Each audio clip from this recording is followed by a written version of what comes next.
On this episode of Primal Cups, we will be interviewing Chef Brian Becher. Yes. Hi. Thank you for pronouncing my name correctly. Thank Hi, you. how are you? You're welcome. Good. So, how's everything in your town? Good.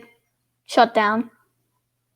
Yeah, this is pretty common across the entire world. Mm-hmm. Yeah.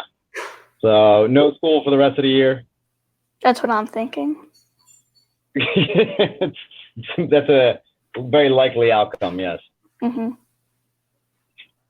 Cool. So, I am under the understanding that you're going to ask some questions.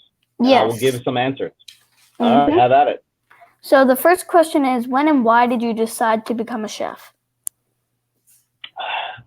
So when and why did I decide to become a chef? Yes. So I worked at two different restaurants. One in Margate, where the owner was just the owner. She was not a chef. And then I had moved, that was in New Jersey. I moved to Virginia and I worked at a restaurant where the chef was the owner. And what I realized between the two scenarios, I knew at that point I wanted my own restaurant. The owner that was the chef commanded a lot more respect from the kitchen team because he was able to do what they could do better. Whereas the lady, just the owner, she faced a lot of challenges with directing her kitchen team because their mentality was, she would say, I don't like this because this, and their mentality would be, well, you can't show me how to do it any better. So I made a decision that if you wanted to be respected as in a leadership role in a restaurant, then you needed to know how to cook. Simple as that. So the second question is, what is your favorite thing to eat? What is my favorite thing to eat? Broad Japanese cuisine, more direct, I would say yakitori. Small grilled items. What's yakitori? So small charcoal style of cooking, small charcoal grill, a lot of quickly cooked live fire items. Can be vegetables, can be beef, fish in some cases, though very rare. Cool. The second question is, third. What is your favorite dish to cook? So I get asked this very, very often, and my answer is the next thing. So my favorite thing to cook is the thing that I haven't done yet. What really appeals to me is doing something new. So there's no single thing that I make regularly that is my favorite. What I like is doing something new. I'm always learning. That sounds really cool because I read on an article that you have a 7-course tasting menu and that it changes. That's true. In the Asian restaurant, we have an available 7-course tasting menu. And in the American restaurant, which is Cut, we have a chef's counter where we construct a menu based on a set of questions that we ask the guests. So if you call me and say, okay, I want to book the chef's counter, I ask you some questions about likes, dislikes. I even ask some, I don't want to say personal questions, but like hobby questions or music questions. And I try to get a sense, and then we create a menu just for you. And none of those dishes will ever be repeated unless you ask for them again. Cool. That sounds really cool. It's a good playground for me and my team to have a lot of fun. And you're giving what the person wants. Yes, ideally. Most of the time we get it right. Which is great. What is your favorite ingredient? My favorite ingredient is smoke. So I like adding the idea of smoke either through actual hot smoking, sometimes cold smoking, or in some cases smoking using a smoked tea in a sauce to add the flavor, or smoking chicken stock and then cooking something in that to add the flavor in a subtle way. I did not expect you to say smoke. I expected you to say like artichokes or something. And I was like, smoke? That's different. But it does give a lot of flavor too. Right. And it's the amount you use, it controls a lot of different things. So certain meat items like a lot of smoke. Mm-hmm. Certain cheeses or even fruits or nuts, too much is terrible. But if it's done in a subtle way, it can be a very interesting kind of background musical instrument to the whole orchestra. Cool. What is the best meal you've ever had prepared for you by another chef? 2010 French Laundry. Not only an exceptional meal, it's a very famous restaurant. Mm-hmm. I remember I was traveling to see a friend in San Francisco. I was calling every day to try to get a reservation. I was unable to do it, so I called my boss Wolfgang and I asked him if he could call, and he got me a table, which was great. But it was just an amazing experience. The food was absolutely incredible.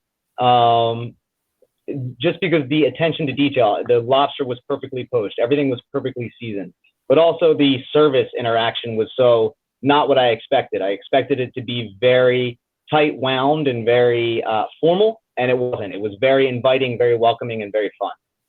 Cool. Do you have any idea why he calls it French Laundry? Because the building it's in was at one point an old laundry house.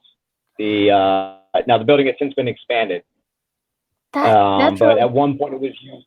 Yeah, that's why. I didn't know why he called it French Laundry. I'm like, why would he name a restaurant French Laundry? Yeah, it's a cool thing. And then when you leave, they give you cookies that are in a bag closed with a laundry pin. Like a clothespin from the. There's a lot of cool things that. The next one is, what chef do you admire most? What chef do I admire most? There's two. And I can't just give you one. One is my boss, Chef Wolfgang. Mm-hmm. And the reason that I admire him so much is because he was the first one to change the public's focus from the front of house people to the public being focused on the chef. Before that, you had in the 80s restaurants or late 70s like Le Cirque, where Sergio was the maitre d' and he was the one that was famous and he was the one that got all the attention, but he wasn't the guy cooking. I mean, the guy cooking there were several. Daniel Boulou was one. Which really contributed to the success of the restaurant. But Wolfgang kind of has a famous story where the maitre d' of the restaurant he was working at this was when Indianapolis in the 70s, brought him a new menu and said, "Here's the new menu." And no one had talked to Wolfgang about it. And he looked at the menu and he said, "Great, you cook it." And then he walked out and he made a decision then that he would always kind of be in charge of his own restaurant. The second that I would say would be Rene Redzepi from Noma, amongst other places, because he looks at food very differently.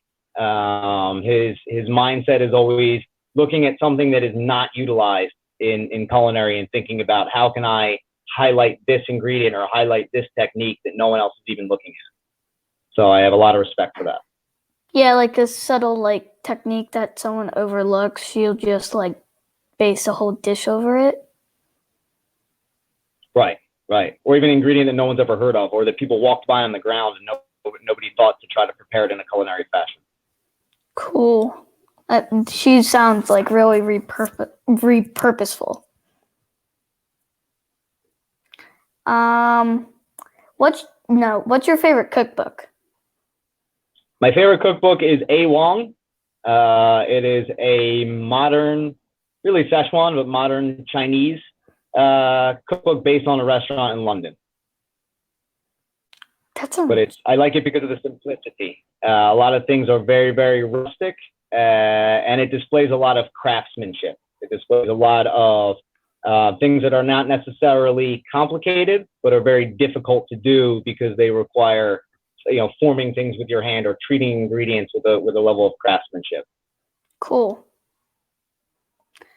The next one is, if you weren't a chef, no, not that one. What's your favorite cheap eat? My favorite tacos. That's what my dad's is too, taco trucks. Yeah.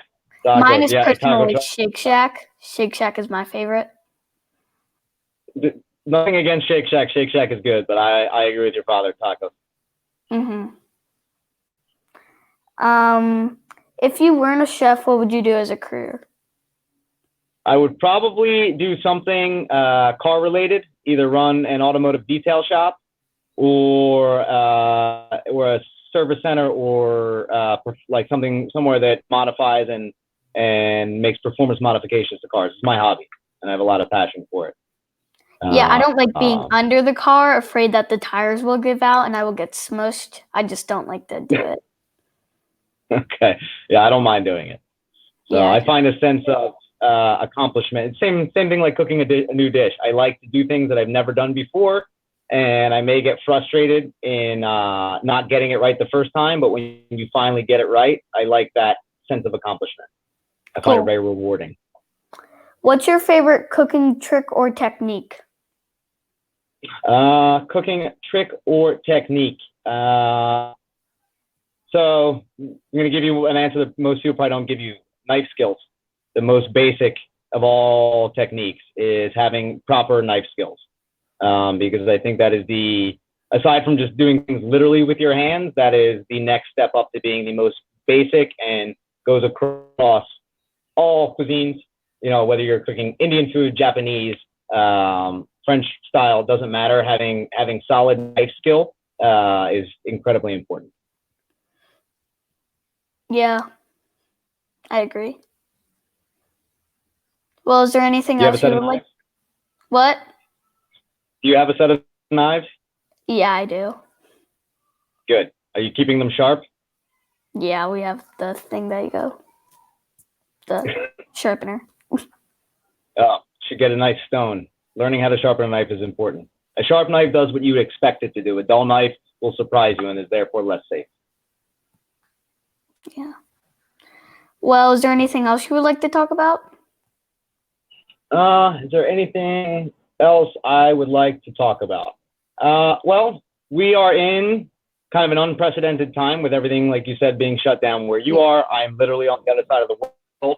It is more or less shut down here. We're a lot more free than most places because we do not have a lot of COVID-19 here.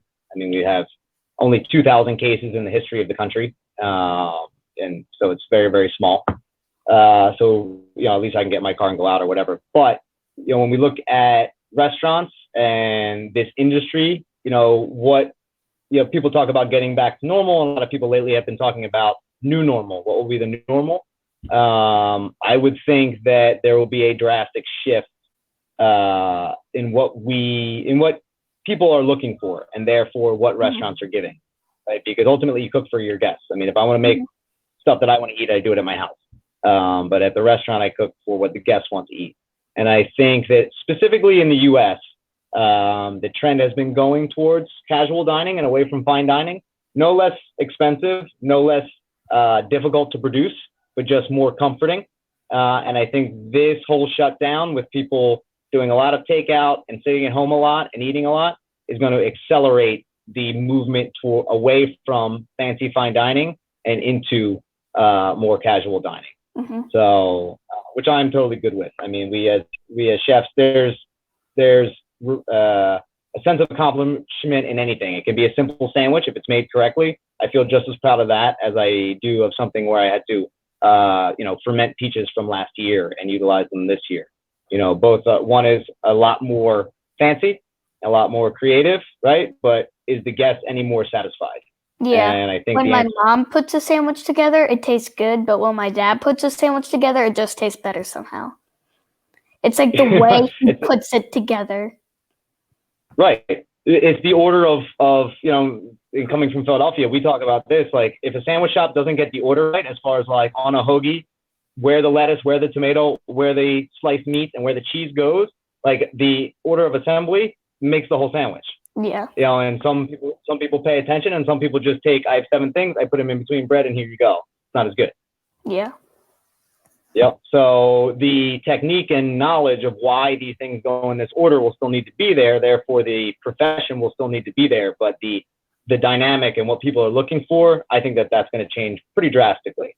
And that all the people that can work from home, it's like all people have to do is like go into the office, but then people are going to realize like, oh, they can work from home. Now we'll just let them work from home from now. Right. And if you're a person that now can work from home, you say like, oh, I don't have to take the metro anymore. I don't have to have a car anymore and pay for that and pay for car insurance. You know, I save an hour of my day which is worth a lot. So yeah, I agree. Mm-hmm. Definitely going to be different. Yes. But then they 100%. may be more inclined to want to go out. If you're stuck at home all day and working from home, then going out to eat becomes more special or more appealing. So the country you are in, I forget what it's called. Bahrain? It's called Bahrain, and I also had to Google it before I moved here because I had never heard of it. So don't feel bad. Yeah. So Bahrain is there like a cuisine there, or is it more related to like Indian or like Japanese? So Bahrain is a small island country in the Arabian Gulf, which we in America call the Persian Gulf.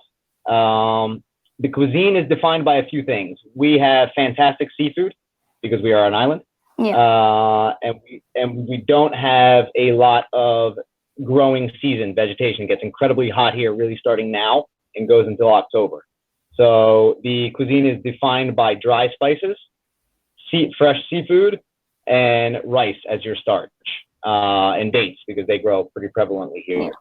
It was utilized as a spice trading hub for probably the past 300 years. So there's a lot of Persian influence, Indian influence, and what was originally here by the Bedouin people, which were the nomadic people. So like a mix of like all the cuisines. Right. So matbous would be, or tikka would be the kind of national dishes. Matbous is a rice dish. Can be cooked with lamb, can be cooked with seafood, but it's a big rice dish. And they use what's called lumi, which is a dehydrated or sun-dried lime that becomes completely black and generates a lot of citric flavor. And that's, again, determined by the place that we're in. You had a bunch of citrus. It wasn't going to last into the summer. What do? You dry it and preserve it. Cool. So that's what it is. Bahraini cuisine is, it's a small place, but it's very spice-driven and very seafood-centric. Cool. Cool. Cool.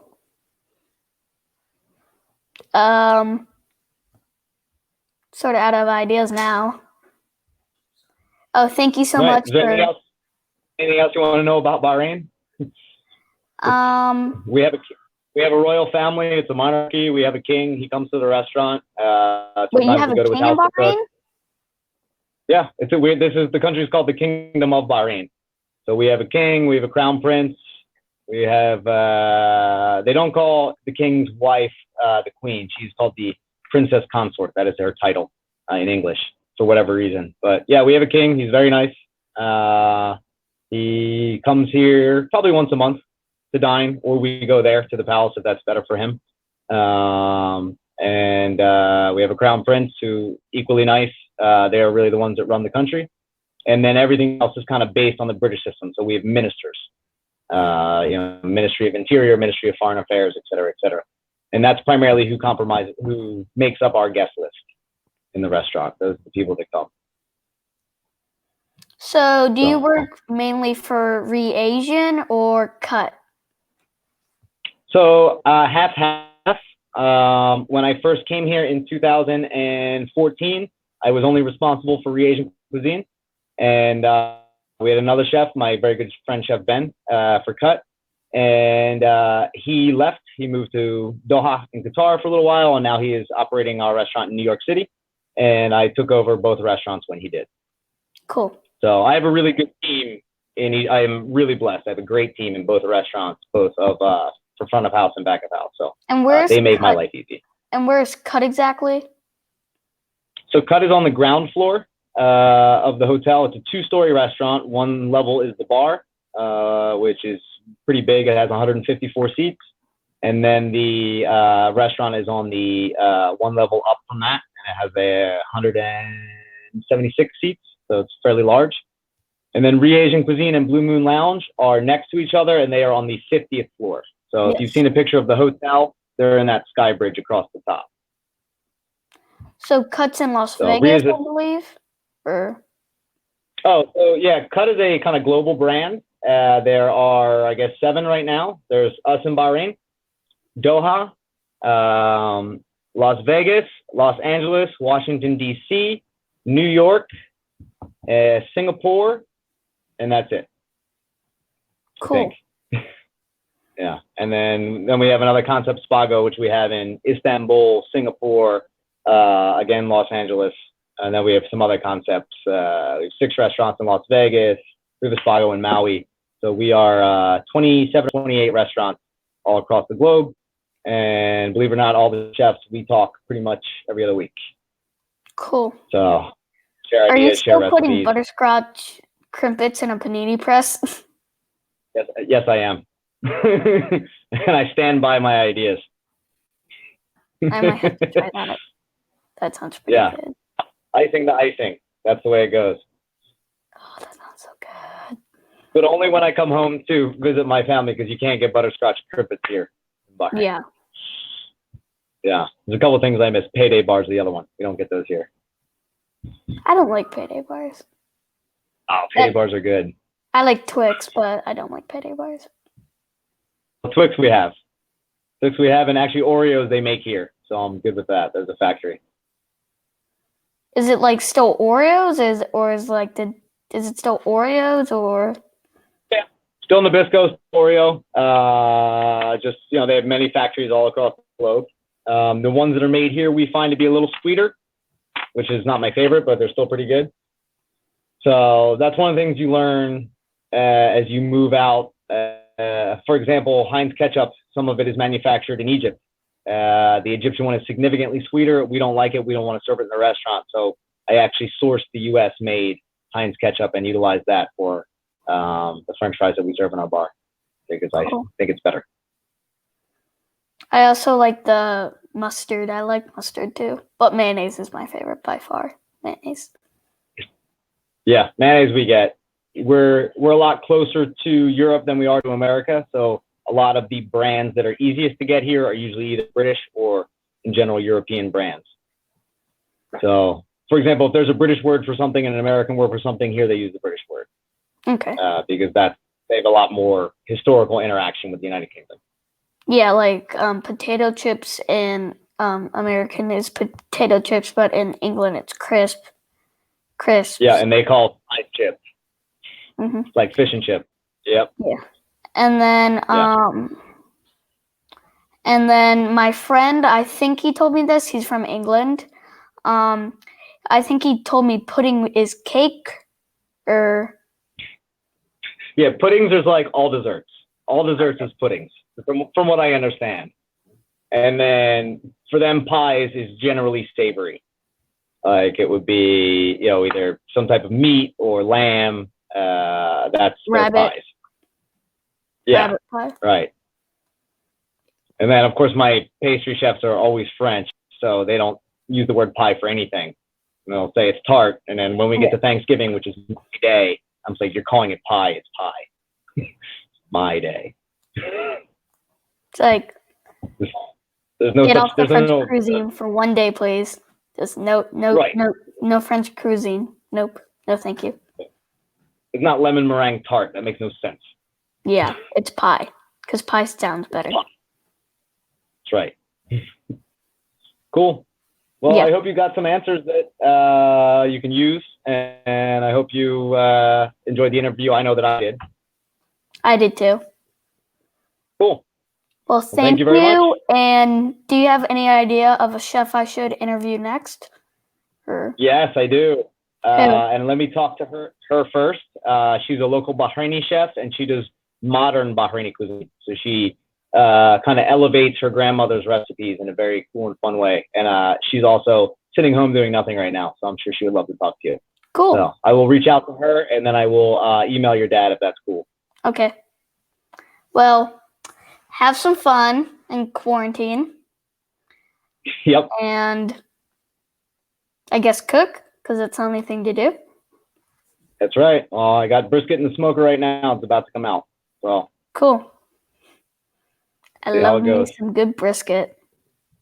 Yep. All right. Well, I'll talk to you soon. Thank you very much. You're welcome. Have a good day. Bye-bye. Bye.